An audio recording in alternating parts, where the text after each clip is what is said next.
नमस्कार, झारखंड की ताजा खबरों में आप सबों का स्वागत है। आइए जानते हैं आज की मुख्य बड़ी खबरों को।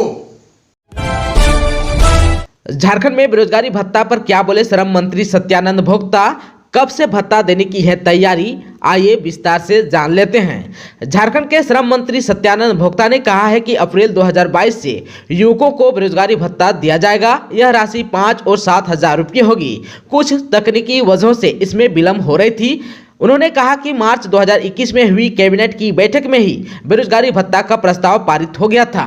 आप सबको को बता दूं कि मुख्यमंत्री प्रोत्साहन योजना के तहत यह बेरोजगारी भत्ता को दिया जाएगा।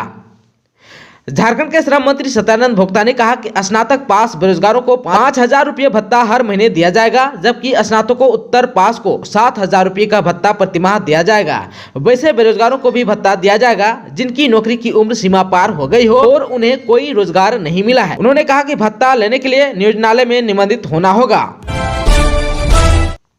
झारखंड में मैट्रिक और इंटर की परीक्षा के बाद होंगे चुनाव, ग्रामीण विकास मंत्री ने दिए संकेत। झारखंड में पंचायत चुनाव मैट्रिक और इंटर की परीक्षा के बाद होंगे, इसके संकेत राज्य के ग्रामीण विकास मंत्री आलमगीर आलम ने दे दिए हैं। उन्होंने कहा कि झारखंड सरकार पंचायत चुनाव कराने को तैयार है। राज्य सरकार ने चुनाव कराने की अनुशंसा झारखंड राज्य निर्वाचन आयोग से कर दी है। निर्वाचन आयोग मैट्रिक और इंटर की परीक्षा की तारीखों का ध्यान में रखते हुए पंचायत चुनाव का कार्यक्रम तैयार करेगा। आलम दुमका में रविवार को होने वाले झारखंड कांग्रेस के संताल परगना प्रमंडल कांग्रेस के सम्मेलन की तैयारियों को देखने पहुंचे थे। झारखंड में कब है मैट्रिक और इंटर की परीक्षा, अगर आप सबों को नहीं पता है तो जान लीजिए। झारखंड एकेडमिक काउंसिल यानी जैक ने मैट्रिक और इंटरमीडिएट वार्षिक परीक्षा 2022 का शेड्यूल जारी कर दिया है। इस बार जैक बोर्ड की मैट्रिक और इंटर की परीक्षाएं 24 मार्च से शुरू होगी। मैट्रिक की परीक्षा 20 अप्रैल तक चलेगी। इंटर की परीक्षा के लिए 25 अप्रैल तक कार्यक्रम निर्धारित है। ऐसे में उम्मीद की जा रही है कि 25 अप्रैल के बाद पंचायत चुनाव के बाद मतदान के कार्यक्रम तय किए जाएंगे। आप सबों को बता दो कि झारखंड में पंचायत चुनाव 2020 से दिसंबर से ही लंबित है। कोल्हान समेत झारखंड में तेज धूप का दिखने लगा असर, होली तक 36 डिग्री तक पहुंच सकता है तापमान। कोल्हान समेत झारखंड में बीते 3-4 दिनों से गर्मी का असर दिखने लगा है। वहीं देखा जाए तो अभी ठंड पूरी तरह गया नहीं है। सुबह शाम थोड़ी ठंड महसूस हो रही है। दिन चढ़ते ही धूप इतनी तेज होती है कि ठंड का असर बिल्कुल भी नहीं रहता। वहीं इन दिनों झारखंड में बारिश के आसार भी नहीं है। मौसम शुष्क रहेगा। मौसम विभाग के मुताबिक राज्य में 10 मार्च तक शहर में दिन का तापमान 35 डिग्री सेल्सियस तक पहुँचने का अनुमान है। इसी के साथ रात का पारा 20 डिग्री तक रह सकता है। वहीं होली तक 36 डिग्री पारा पहुँचने की संभावना है। मौसम विभाग ने यह भी बताया कि इस वर्ष गर्मी अधिक पड़ने वाली है। गर्मी के साथ अप्रैल में लू चलने का अनुमान है। वहीं अप्रैल मई तक 44 डिग्री सेल्सियस तक पारा पहुंच सकता है। वहीं 9 मार्च तक तापमान में कोई बड़ा बदलाव नहीं दिखेगा। झारखंड में आईसीटी मुंबई की तर्ज पर झारखंड का इकलौता सरकारी इंजीनियरिंग कॉलेज बीआईटी सिंदरी होगा विकसित। झारखंड का एकमात्र सरकारी इंजीनियरिंग कॉलेज बीआईटी सिंदरी का विकास अब institute of chemical technology Mumbai की तर्ज पर किया जाएगा।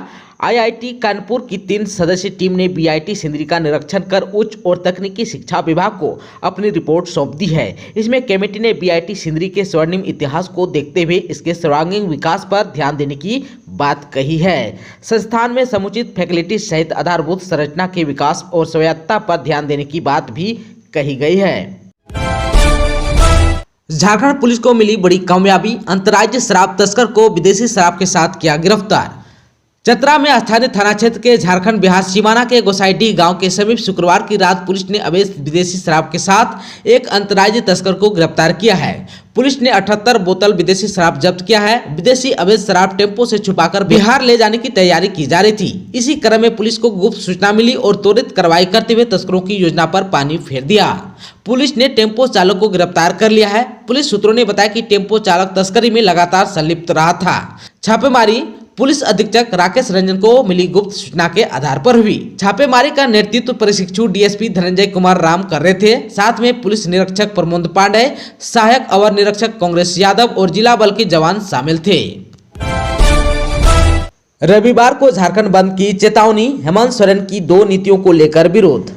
झारखंड के मुख्यमंत्री हेमंत सोरेन ने फरवरी महीने के 27 तारीख को बोकारो और धनबाद से भोजपुरी मगही को क्षेत्रीय भाषा से हटाने का फैसला किया था। अब इसको लेकर अखिल भारतीय भोजपुरी मगही मैथिली अंगिका मंच के बैनर तले रविवार को झारखंड बंद की चेतावनी दी है। साथ ही हेमंत सोरेन की 2 नीतियों को लेकर भी विरोध किया जाएगा। अखिल भारतीय भोजपुरी मगही मैथिली अंगिका मंच के बैनर तले 28 संगठनों का हरमू विद्यानगर यानी रांची में प्रतिकार सभा संपन्न हुआ। सभा में कहा गया कि हेमंत सरकार द्वारा बोकारो धनबाद से भोजपुरी मगही को क्षेत्रीय भाषा से हटाने के हिटलर शाही फैसले के खिलाफ एवं 1932 खतियान आधारित स्थानीय नीति का आधारहीन मांग के विरोध में तथा झारखंड के सभी जिलों में उर्दू के तर्ज पर भोजपुरी मगही मैथिली अंगिका एवं हिंदी को क्षेत्रीय भाषा में शामिल करने की मांग करते हुए 6 मार्च को झारखंड बंद किया जाएगा। अगर 6 मार्च को झारखंड बंद के पहले हेमंत सरकार भोजपुरी मगही हटाने का निर्णय को वापस लेती है तब झारखंड बंद को स्थगित कर दिया जाएगा, अन्यथा आंदोलन तेज किया जाएगा। सभा में रांची के अलावा जमशेदपुर, गिरिडीह, बोकारो, धनबाद, सिमडेगा, पलामू, चतरा, गोड्डा सहित अन्य जिलों से आए प्रतिनिधिगण मौजूद रहे। कार्यक्रम में उपस्थित प्रतिनिधि में संबोधन के दौरान आक्रोश व्यक्त करते हुए झारखंड में हेमंत सरकार का कार्य प्रणाली पर जमकर विरोध किया। कहा कि मंच के माध्यम से झारखंड में भोजपुरी मगही मैथिली अंगिका और हिंदी भाषा के अस्मिता के लिए तथा 1932 खतियान आधारित स्थानीय नीति की आधारहीन एवं असंवैधानिक मांग की पूरी एकजुटता के साथ समूचे झारखंड में विरोध किया जाएगा। झारखंड में पारा शिक्षकों के मानदेय मद में 5% राशि की होगी कटौती, केंद्र शिक्षा मंत्रालय ने दिया संकेत। केंद्र शिक्षा मंत्रालय ने झारखंड शिक्षा परियोजना को पत्र लिखकर पारा शिक्षकों के मानदेय मद में राशि कटौती की बात कही है। इसी माह केंद्र शिक्षा मंत्रालय और स्कूली शिक्षा एवं साक्षरता विभाग के अधिकारियों की बैठक होगी। बैठक समग्र शिक्षा अभियान के वित्त वर्ष 2021-22 बजट को स्वीकृति देने को लेकर होगी। बैठक के पूर्व केंद्र शिक्षा मंत्रालय ने झारखंड शिक्षा परियोजना को पत्र भी लिखा है, जिसमें पारा शिक्षकों के मानदेय में अगले वित्त वर्ष से वर्तमान वित्त वर्ष की तुलना में 5% राशि कम देने की बात कही गई है। आप सबको बता दें कि पारा शिक्षकों के मानदेय मद में दी जाने वाली राशि वर्ष 2021-22 में कम की गई थी। वर्ष 21-22 में पारा शिक्षकों के मानदेय के लिए केंद्र सरकार की ओर से 878 करोड़ रुपए स्वीकृत किए गए हैं, जबकि पिछले वित्त वर्ष 932 करोड़ रुपए स्वीकृत किए गए थे, जो कि 54 करोड़ रुपए कम है। आप सबको बता दो कि समग्र शिक्षा अभियान के तहत कुल खर्च होने वाली राशि का 60% केंद्र और 40% राशि झारखंड सरकार देती है। झारखंड की बेटी मनीता पर गर्व, ऑपरेशन गंगा में शामिल होकर यूक्रेन में फंसे भारतीयों की बचा रही है जान।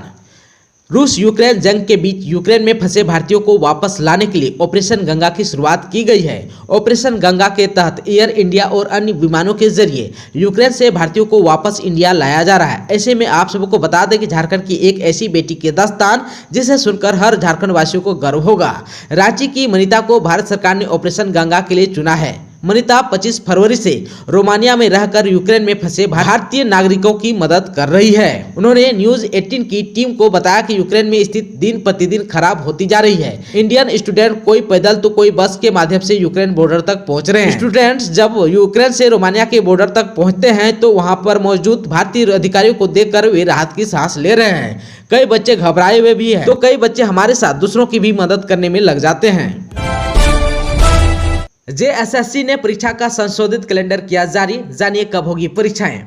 झारखंड कर्मचारी चयन आयोग यानी कि जेएसएससी ने पूर्व में जारी परीक्षा कैलेंडर को संशोधित किया है। इसमें 9 प्रतियोगी परीक्षाओं का जिक्र किया गया है। इसमें से फॉरेंसिक साइंस लेबोरेटरी में साइंटिफिक असिस्टेंट की नियुक्ति के लिए प्रतियोगिता परीक्षा सीबीटी मोड में आयोजित की जा चुकी है। परीक्षा लेने के बाद आयोग ने औपबंधिक उत्तर कुंजी का भी प्रकाशन किया है। इस पर अभ्यर्थियों से 7 मार्च की शाम 5 बजे तक आपत्ति मांगी गई है।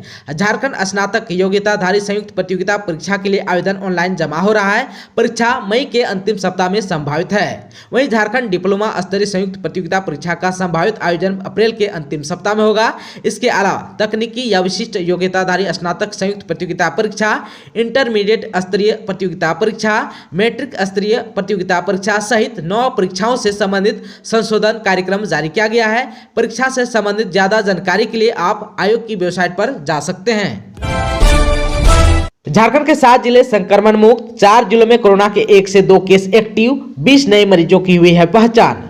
कोरोना संक्रमण की मार झेलने वाले झारखंड के लिए अच्छी खबर है। राज्य के 7 जिले संक्रमण से पूरी तरह मुक्त हो गए हैं। वहीं 4 जिलों में से 1 से 2 केस एक्टिव हैं। राज्य के स्वास्थ्य विभाग की ओर से उपलब्ध कराए गए आंकड़ों के अनुसार देवघर, गोड्डा, जामताड़ा, पाकुड़, पलामू, साहेबगंज तथा दुमका में वर्तमान में कोई एक्टिव केस नहीं है। वहीं रामगढ़ और सरायकेला में 1-1 तथा सिमडेगा और पश्चिमी सिंहभूम में 2-2 एक्टिव केस हैं। शुक्रवार को राज्य में 20 ही नए संक्रमित की पहचान हुई। ये सभी नए संक्रमित महज 10 जिलों में हैं। राज्य के अलग अलग जिलों में 75 मरीज स्वस्थ भी हुए। शुक्रवार को विभिन्न जिलों में 24,070 लोगों की कोरोना जांच हुई, जिसमें महज 0.083% संक्रमण दर रही। वर्तमान में हजारीबाग में 3, गिरिडीह, गुमला और खुट्टी में 4-4, चतरा और गढ़वा में 6-6, कोडरमा में 10, लोहरदगा में 11, बोकारो में 13, धनबाद में 36, पूर्वी सिंहभूम में 45, रांची में 50 तथा लातेहार में 68 एक्टिव केस हैं। पूरे राज्य की बात करें तो यहां अब एक्टिव केस की संख्या घटकर 266 हो गई है।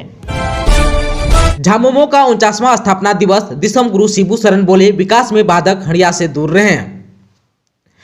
गिरिडीह जिले के झंडा मैदान में झामुमो का 49वां स्थापना दिवस धूमधाम से मनाया गया। इस मौके पर झामुमो के केंद्रीय अध्यक्ष दिसम गुरु शिबू सोरेन ने शिक्षा के महत्व पर जोर दिया। उन्होंने कहा कि शिक्षा हर किसी के लिए जरूरी है, इसी के जरिए भविष्य उज्जवल हो सकता है। हड़िया से दूर रहे, ये विकास में बाधक है। स्थापना दिवस कार्यक्रम की शुरुआत झामुमो का झंडा फहराकर किया गया। कार्यकर्ताओं में जोश भरने के लिए सांस्कृतिक कार्यक्रम का आयोजन किया गया, जिसमें कलाकारों ने एक से बढ़कर एक लोकगीत प्रस्तुत कर कार्यकर्ताओं को झूमने पर मजबूर कर दिया। वहीं कार्यक्रम को लेकर सुरक्षा के भी पुख्ता इंतजाम किए गए थे। झारखंड के एनटीपीसी में 75% स्थानीय को मिलेगा रोजगार, बोले परियोजना प्रमुख। हर घर से एक को मिलेगी नौकरी। एनटीपीसी के केरडारी चट्टी बरियातू कोल परियोजना में 75% स्थानीय लोगों को रोजगार दिया जाएगा। परियोजना क्षेत्र के कार्यों में स्थानीय को पहले प्राथमिकता दी जाएगी। हर घर से एक परिवार को नौकरी दी जाएगी। ये बातें केरडारी चट्टी बरियातू परियोजना प्रमुख SK सिन्हा ने सिकरी साइट कार्यालय में आयोजित प्रेस कॉन्फ्रेंस में कही। श्री सिन्हा ने कहा कि केरडारी में कोयला खनन का 2 प्रोजेक्ट है। केटी परियोजना 6.6 किलोमीटर स्क्वायर का है, जिसमें से 2360 एकड़ भूमि है। इसमें 1560 एकड़ का अधिग्रहण किया गया है। इस प्रोजेक्ट से 6 मिलियन टन कोयला उत्पादन का लक्ष्य है।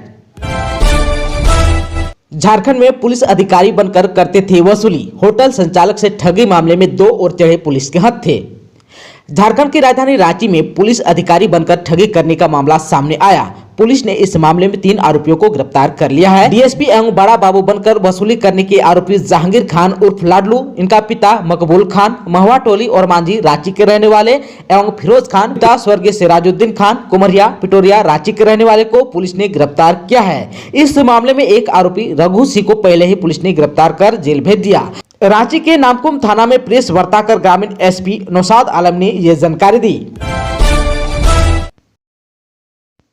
दोस्तों, चैनल पर आप नए हैं तो प्लीज चैनल को सब्सक्राइब कर बेल आइकन को प्रेस कर दीजिए, ताकि खबरों का अपडेट आपको मिलता रहे। इसके साथ ही आज के खबरों में बस इतना ही। हमें दीजिए इजाजत।